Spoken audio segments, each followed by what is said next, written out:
વડલો એકદમ કોળાઈ ગયો છે, નવા પાન આવી ગયા. ઘઉં સળવાનું કામકાજ ચાલુ છે એક બાજુ, ત્રીજો ઘઉં કાઢવાના નથી. 40-45 3,000 નો આવેલો તઈ. Hello YouTube family, welcome back to my new blog. સ્વાગત છે બધા મિત્રોનો આપણા આજના એક નવા બ્લોગ વિડીયો સાથે. Good morning. તો ભાઈ અત્યારમાં જો ભાઈ 9:30 વાગી ગયા છે અને 9:30 વાગે આપણે બ્લોગ ચાલુ કર્યો છે. જય માતાજી બધાને. તો કેમ છો બધા? મજામાં જ છો? સ્વાગત કરું છું બધા મિત્રોનો આપણા આજના એક નવા બ્લોગ વિડીયો સાથે. તો આજનો બ્લોગ વિડીયોનો ટાઇટલ જોઈને તમને ખબર પડી ગઈ છે, થંબનેલ જોઈને, કે ભાઈ ઘઉં ચાળવાનું કામકાજ જે આજે લીધું છે આપણે. મારા મમ્મીને ઘઉં ચાળે છે અગાશી ઉપર. અને આજે છે રવિવાર, તો બધા વ્લોગમાં કન્ટિન્યુ બન્યા રહેજો. મારા રુચિતાબેન જો કાંઈક કહે છે, શું કહે છે બોલો? ચેવડો લેવાનો છે? લઈ લો હાલો. આજ તો રવિવાર છે અને રુચિતાબેનને બધા ઘઉં છાળવા જવાના છે. કાં છાળવા લાગશે ને ઘઉં? હા, એટલે જો નાસ્તા પાણી કરવાનો છે ને, એટલે ચેવડો લેવા નીચે આવી છે અને ઉપર જવાનું છે. ઘઉં છાળે છે, એના કામકાજ અત્યારે ચાલુ છે. અત્યારે મારા મમ્મી એકલા છે અને રવિવાર છે. રુચિતા અને દક્ષ બેનના જ ઘરે છે. અને અત્યારમાં જો ભાઈ 9:30 વાગ્યા, એમાં લાઇટ નથી. 8 વાગ્યાની લાઇટ વહી ગઈ છે અને 1.5 કલાક થઈ ગયું છે લાઇટ નથી આવી એને. અને થોડો ઘણો પવન પણ છે.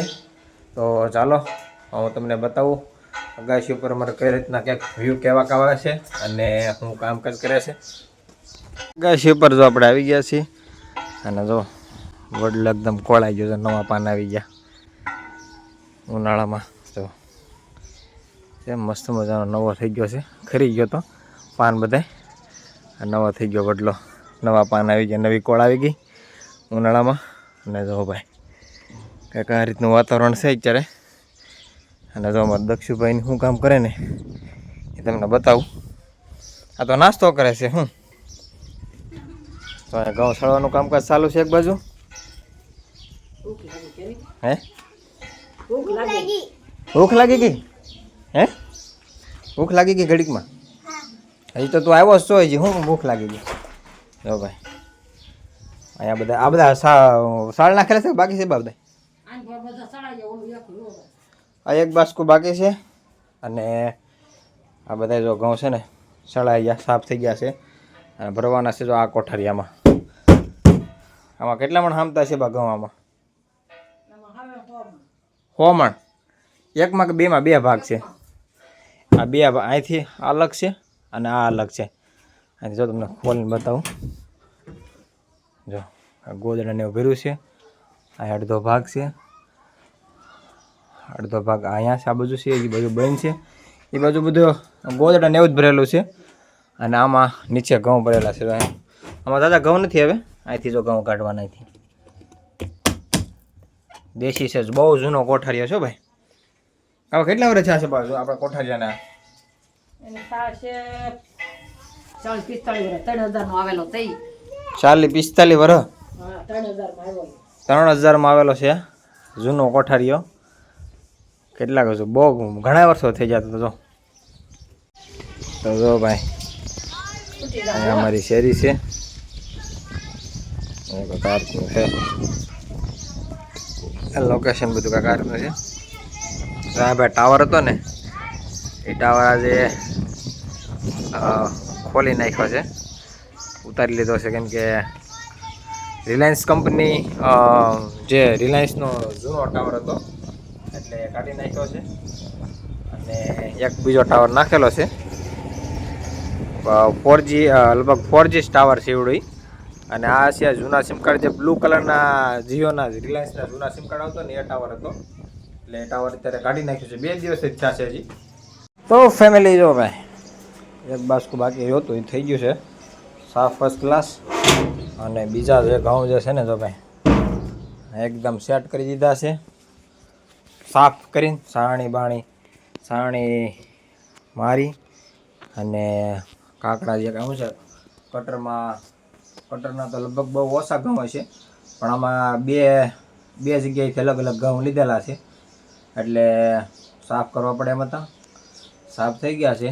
અને હવે આ કોઠારમાં આપણે નાખી દેવાના છે.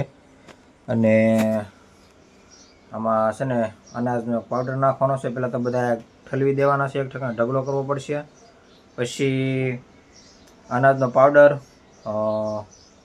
કડવો લીમડો અને આંકડાની તીરીખ્યું અને અનાજનો પાવડર એટલી વસ્તુ નાખવાની છે. એટલે શું છે, આ દાણા બધા જે છે ને એ હળે નહીં ઘઉં બધા.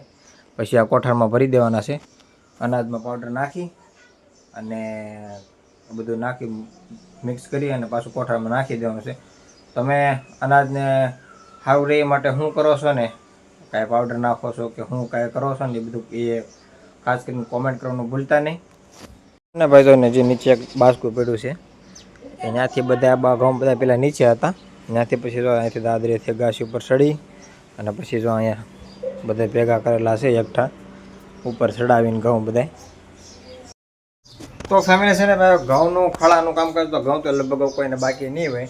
ઘઉં હે રૂપાના બાકી છે ઘઉં લેવા આવવાના. એટલે એમની ખેતરની વાત કરું છું, ખેતરમાં કોઈ નહીં બાકી હોય ને ભાઈ એમ. તો ફ્રેન્ડ્સ, બાકીના કામની વાત કરીએ ને ભાઈ, તો વાડીમાં અત્યારે છે ને અમુક લોકોએ પાણીવાળા આપણા હતા ને એ લોકોએ ઘઉં તો લઈ લીધા હોય. અને હવે બાજરો, તલ, મગ અને મોગરા 3 થી 4 વસ્તુ હવે લગભગ ખેતરમાં બાકી હશે હવે. એટલે હવે પછીનું જે કામકાજ આવશે બધું આ બાજરાનું ને એવું કામકાજ ચાલશે. બાજરો વાઢવાનું ને તલ વાઢવાનું ને એવું બધું. તો ફ્રેન્ડ્સ, જે અહીં આપણે આનો વિડીયો પણ એક આપણે બનાવેલો છે. તો અમારા માસીના ઘઉં છે, આપણા ઘઉં એમ ભેગા કરેલા હતા પણ એ બધા નોખા અલગ અલગ કરી નાખ્યા. સાણી એવું બધું પીડ્યું છે, હજી સાફ સફાઈ કરવાની એને જે બાકી છે. અને અત્યારે જે આવે છે વાડીમાં દાળિયું ને એવું હાલે છે. અત્યારે શેણા વાઢવાનું, અજમા નહીં સોરી મેથી વાઢવાનું અને ડુંગળી વાઢવાનું કામ પણ અત્યારે હાલે છે અમારે. અત્યારે સફેદ ડુંગળી હોય કે લાલ ડુંગળી હોય, ડુંગળીના કામકાજમાં અત્યારે જાય છે. એટલે હમણાં નવરા નથી. હમણાં પાછું શું છે, એક 19 તારીખે લગભગ મારા ગામમાં એક સપ્તાહનું આયોજન કરવામાં આવેલું છે. એટલે 19 તારીખ સુધી બધા કામે જાય. પછી 8 દિવસ સપ્તાહમાં રહેવાનું છે. અને બધા શું છે બધું અત્યારે બધું ક્યાં ક્યાં રાખવાનું છે અને બધી તૈયારી ચાલે છે. ગામ સમાજ કરવાનો છે. સપ્તાહનું એક આયોજન કરવામાં આવેલું છે. અમારા ભાઈ જુઓ, શું ખાવ છો ભાઈ? હે કાજુ અને દરાક ખાય. જરા દિવસ તેને ખાવા દે ને. હવે બેન ફરો બે અત્યારે રવિવાર હતો, ના તો ફ્રેશ થઈ ગયા છે. અત્યારે કેટલા વાગ્યા? 11:30 વાગી ગયા છે. અને નાસ્તા પાણીમાં અત્યારે જો સેવડો ખાઈ લીધો છે, સાદું પીવાઈ ગયું છે અને કાજુ અને દરાકનો ખાવાનું હાલે છે અત્યારે. તો ફેમિલી છે ને ભાઈ, વળના વરમાં આપણે ઘઉં ભાગવામાં ક્યાંય વાડીમાં વાવેલા નથી. અને આ બધા જે ઘઉં તમે જોયા ને ભાઈ, બધા ક્યાંક દાળિયું કરીને લીધેલા છે, ક્યાંકથી વેસાતા લીધેલા છે. અને એમ કહીને ભાઈ વર્ષ દિવસના ઘઉં આપણે લઈ લીધા છે. 26 થી 30 મણ જેવું થાય અંદાજ એવો છે. પછી તો જોખ્યા નથી આપણે, પણ અંદાજ એવો છે કે 26 થી 30 મણ જેવો ઘઉં થાય.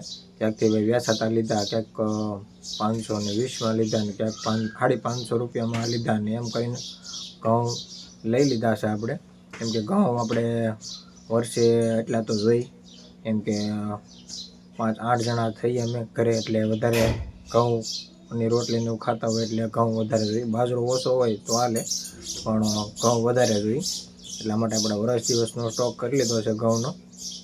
તો ફેમિલી ભાઈ, આ તો આપણો આજનો આ ગૌશાળાનો વ્લોગ તમને કેવો લાગ્યો ને ખાસ કોમેન્ટ કરી જણાવી દેજો.